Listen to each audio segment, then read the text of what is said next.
携帯落ちましたよ。ああ、ありがとう。個性も真逆。喋ったこともなかったクラスメート、堀さんですよねだった。Hey everyone, Rascal here. And Mama, welcome to Paws On Animation and our Paws On Manga segment. And today we are covering the RomCom manga, Horimiya. Yes, now we've covered the original anime series a while back, but we never got around to the manga until recently, and so while we still love the show, they left lots of things out of the anime. So much of it that it changes the tone of the story completely, and we want to tell you about that. But before we start, be sure to like, subscribe, click notifications on future podcasts and multiple pause videos. And thank you so much for joining us today, subscribing, sharing our videos, commenting. Everything you do, specials. We appreciate you so much. Thank you, thank you, thank you. Yes.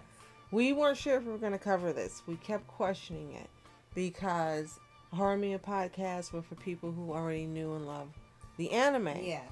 But the manga is so different that we decided, just in case you are considering watching it and or reading the manga, we want to let you know it's like Howl's Moving Castle. Mm-hmm. It's very different. Yes, for sure. And I believe there are 17 volumes in the series. However, the anime is 2 seasons. The first season sort of takes a majority of the plot-related episodes and combine them into the story to make 13.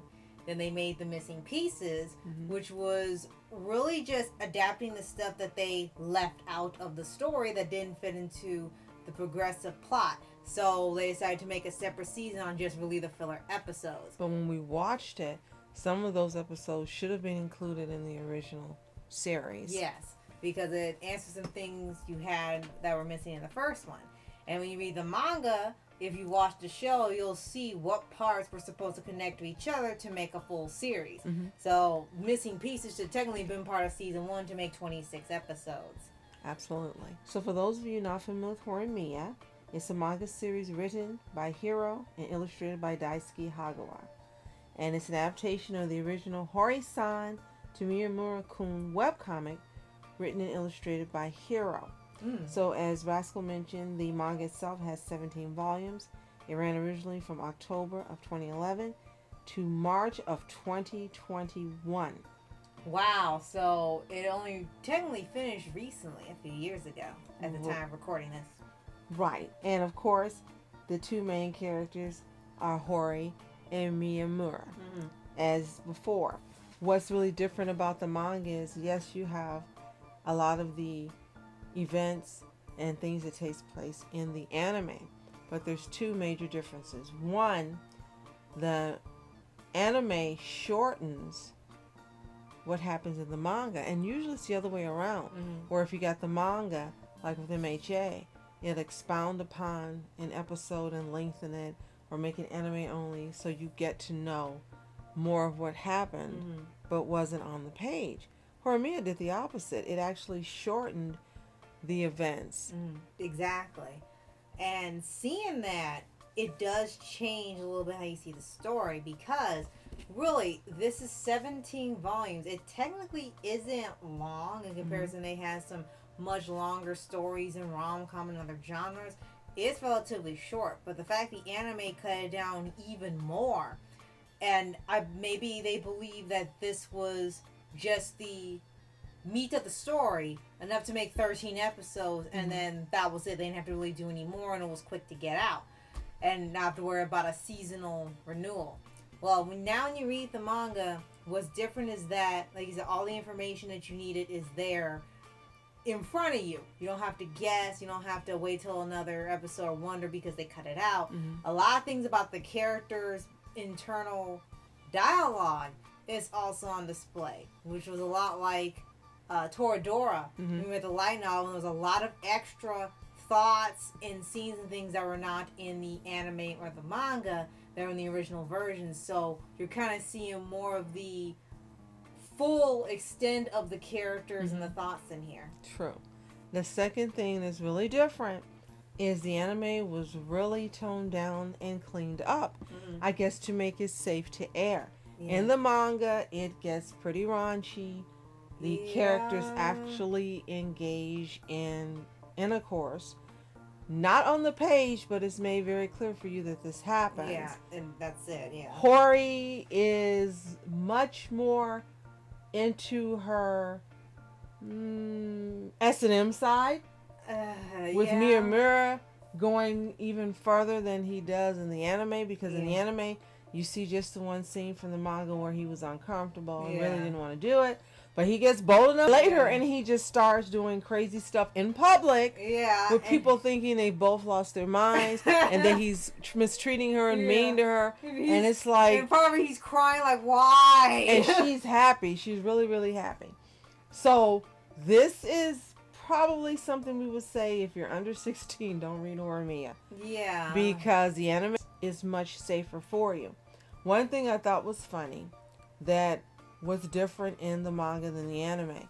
If you remember the guy who's the class, is he the class president or is Hori the class president? Well, the friend she grew up with who likes her. And he realizes that she likes Miyamura and not him. Well, he makes it clear to Miyamura that he likes her. And so after he finds out Hori's kinky side, is the best way to put it. Yeah, he asks him, if Hori wanted you to slap her, could you do it? And he said, no, never. He said, then you couldn't handle her. And it's like, what are you talking about? And they just kind of look at them a lot of times like these two are weird. And I well, look at the rest of the cast. They're just as weird. Yes. But I think what really does stand out in terms of being the same as in the anime, the characters are likable. The two main characters are still likable. Yeah. They're still adorable, even though you see they go much darker. And to that side of themselves, yeah. But Miyamura is still sweet and much more innocent than Hori.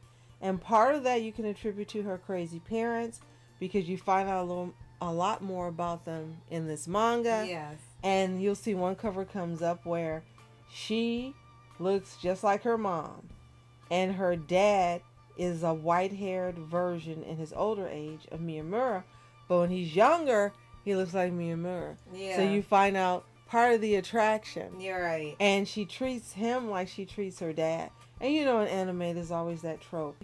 The girl looks like the dad and the boy looks like the mom. Yeah. But in here, she looks just like the mom. He looks like the dad, but there's that trope where the girl goes for a guy that's like her dad. Yes. And they definitely play that in here. And you still have the scenes where he's over at their house almost 24/7 as if he lives there. Mm-hmm. I will say one thing is different is that you actually saw little glimpses of Miyamura's family in there. They mention them a lot in the anime, but you never see them because it got to a point where we all thought that maybe he was an orphan or something living by himself or something. But it's like, no, he does. Like Usui in Maid Sama. Right. But no, it's not the but case. You see, he does have a mother. He does have other family. But clearly, his family is either not important or they're nowhere near as exciting as Hori's family. Because every time he's over there, they act crazy in their own different ways. Yes. So it's still fun. It's definitely a fun read. It's engaging. It's interesting. It's not boring in the least. Again, it's just way more risque than the anime, so be warned. Now, there's also, we learned, a live action movie that came out. Apparently. That I'd be interested in checking out and seeing how they adapted that. Knowing how the anime toned down severely. Did they leave it all in the live action? Or did they go in an even different route? Because, you know, Japan tends to do that. Yeah. So I would be curious to see how that went. Now, the manga itself, Volume 2 reached 15th place on the weekly Oricon manga charts. And as of 2014, and unfortunately that's the most recent information we could get, the manga has sold over 208,000 copies. Right. It's been 12 years since then. It's probably sold a whole lot more. Yep. And in 2014 was also 6th in the nationwide bookstore employees recommended comics. Wow. I think it's underappreciated because it's not really known. And we learned about it from Sonia on X. which is why I Yes. ended up checking it out first, and then you watched it because I told you it's really good. But it's really just an unknown, underappreciated anime. If you haven't seen it, you'll love it, and if you haven't read the manga, you will love the manga. Right. Again, just be forewarned, it's really risque. Horimiya may not be for you, but Right. if you like rom-coms with boys and girls that are crazy as heck, with families that are just as crazy as they are, Mm-hmm. with a lot of Friends that fun, are crazy. yes, and it takes place in high school, you'll love this. Now, what does stand out about this one, it's kind of like the older ones like Oran and Maid-sama, where they actually graduate and become adults at the end. Yes, so they grow And old. they have a kid. And that's different from a lot of the mangas you read now. Yeah. Because they tend to not to do that anymore. And you're always curious what happened. Also, Fruits Baskets did the same. Yeah. But now they don't do that. It And used they to be leave a you rule. hanging. Yeah, there used to be a rule where the main couple had to be married by the end of the series. Now it seems like they've dropped their rule and they just like, well, make sure they're together and then the rest is up to you. Yeah. So if you want to read something that's fun, engaging, a sweet love story, lovable characters, lots of fun times, and get a complete story in the 17-volume manga, you should read Horimiya. Yes. Now, if you've read Horimiya, let us know what you think in the comments. Did you love it? Did you like that it was different from the anime? Did you like the more risqueness of the manga? Tell us what you think. If you haven't read it, it's available at your local library. You can buy them on Amazon, the volumes. Check it out, come back, and tell us what you think. And if you haven't already, subscribe for updates and weekly reviews for your anime series, anime shows, and all things animation. Absolutely, and thank you so much for joining us today. As always, you are special. Thank you so much for watching Mask Entertainment. And in Mom Have a Entertainment, fantastic day. peace. 誰しも他人には見せない一面がある。私たちは他人には見せない時間の共有者になった。